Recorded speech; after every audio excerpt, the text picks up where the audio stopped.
நீங்கள் மாநாடு நடத்துங்க, நடத்தாமல் போங்க, அதுக்காக அடுத்த கட்சி ஏன் அவமானப்படுத்துறீங்க அப்படின்னு பாமக கட்சித் தலைவர் டாக்டர் அன்புமணி ராமதாஸ் திருமாவளவனை பயங்கரமாக விமர்சித்து பேட்டி கொடுத்துருக்காரு.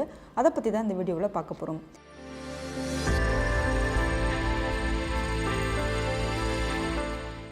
நேற்றைய பத்திரிகையாளர்கள் சந்திப்பில் திருமாவளவன் பாமக கட்சியை பற்றி ஒரு கருத்தை சொல்லியிருந்தார். பாமகவுடன் 5 வருஷம் பயணிச்சிருக்கோம், அதில் எங்களுக்கு பாமக ரொம்ப கசப்பான அனுபவங்களை தான் பரிசாக கொடுத்துருக்காங்க.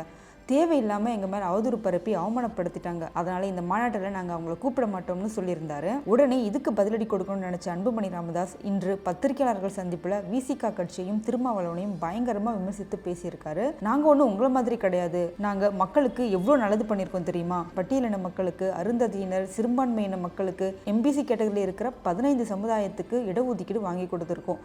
சமூக நீதிக்காகவும், நீர் மேலாண்மைக்காகவும், வேளாண் வளர்ச்சிக்காகவும், இலவச தரமான கல்விக்காகவும், தரமான மருத்துவ நேர்மையான ஆட்சிக்காகவும், எல்லாத்துக்கும் மேலேயும் மது ஒழிப்புக்காகவும், புகையிலை கஞ்சா ஒழிப்புக்காகவும் தீவிரமா போராடிட்டு இருக்கோம். குட்காவை தடை செஞ்சிருக்கோம். அப்படியெல்லாம் நாங்கள் எவ்வளோ சாதனைகள் செய்திருக்கோம். அப்படிப்பட்ட சிறப்பு வாய்ந்த, வரலாற்று சிறப்பு வாய்ந்த எங்கள் கட்சியை திருமாவளவன் தொடர்ந்து அவமானப்படுத்திக்கிட்டே வராரு.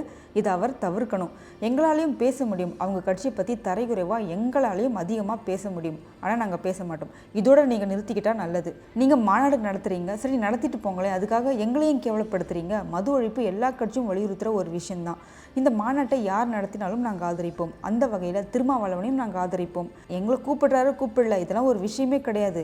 இது யார் நடத்தினாலும் நாங்கள் பாராட்ட தான் செய்வோம். ஏன்னா எங்கள் கட்சியோட அடிமட்ட கொள்கையே இதுதான். ஆனால் இவங்க அந்த மாதிரி கட்சி, இவங்க இந்த மாதிரி கட்சின்னு பத்திரிகையாளர்கள் சந்திப்பில் பேசுறதெல்லாம் சரி கிடையாது. இதை அவர் நிறுத்திக்கணும். நாங்கள்லாம் மது ஒழிப்பில் PhD படிச்சிருக்கோம். ஆனால் திருமாவளவன் இப்போ தான் LKGயே வந்திருக்காரு. அவர் இப்போ தான் இதை பற்றி பேசவே ஆரம்பிச்சிருக்காரு. ஆனால் எங்கள் ஐயா ராமதாஸ் கட்சி தொடங்குறதுக்கு முன்னாடி, அதாவது 1980 மது ஒழிப்பு கொள்கையை ஆதரித்து பேசிட்டு வராரு.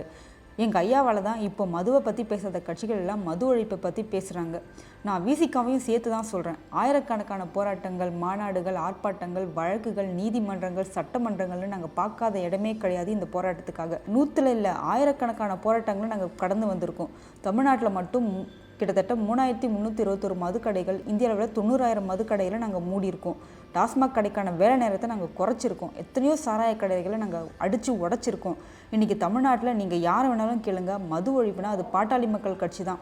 இவ்வளோ நாளும் இதை பண்ணிகிட்ருக்கோம், இனிமேலும் பண்ணுவோம். எங்கள் நோக்கம் தமிழ்நாட்டில் ஒரு சொட்டு மது கூட இருக்கக்கூடாதுங்கிறது தான். அதனால் நீங்கள் மாநாடு நடத்துங்க, நடத்தாமல் போங்க, அது உங்கள் விருப்பம். அதுக்காக எங்கள் கட்சியை ஏன் தப்பாக பேசுகிறீங்க?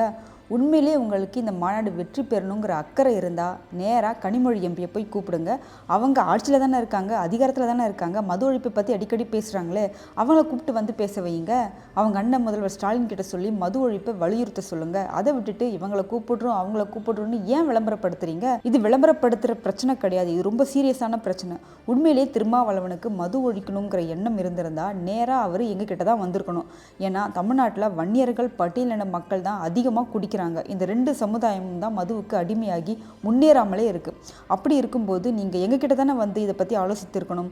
உண்மையிலே அவருக்கு அக்கறை இருந்தால் சரி வாங்க, நம்ம சமுதாயத்தை காப்பாற்றணும், மதுவை மொத்தமாக ஒழிக்கணும்னு உண்மையிலே திருமாவளவனுக்கு அக்கறை இருந்தால் சரி வாங்க, நம்ம சமுதாயத்தை காப்பாற்றணும், மதுவை மொத்தமாக ஒழிக்கணும், நம்ம சமுதாயத்தை முன்னேற்றணும், அதனால் வாங்க நம்ம 2 பேரும் சேர்ந்து போராடுவோம்னு சொல்லி எங்ககிட்டலாம் வந்திருக்கணும். ஆனால் அவர் அப்படி வரல. ஏன் வரல? ஏன்னா அவங்க பண்ணுறது எல்லாமே விளம்பரத்துக்கு தான். சரி என்னவோ பண்ணிட்டு போங்க, அதுக்காக எங்கள் கட்சியை எதுக்கு அவமானப்படுத்துகிற மாதிரி பேசிக்கிட்டு இருக்கீங்க? இனிமேல் இந்த மாதிரி வேலையெல்லாம் வேண்டாம் அப்படின்னு ரொம்ப பொங்கி எழுந்து பேசியிருக்காருப்பா. போகிற போக்கில் ஐயா என்ன சொல்ல வராருன்னு நோட் பண்ணிங்களா? பட்டியலின மக்கள் எல்லாம் குடிகார பசங்கன்னு சொல்லாமல் சொல்கிறாரு. மைக் கிடச்சா என்ன வேணாலும் பேசலான்னு பேசிகிட்டு இருக்காரு அன்புமணி. இதுக்கு திருமாவளவன் கிட்ட இருந்து என்ன பதில் வருதுன்னு பொறுத்திருந்து தான் பார்க்கணும்.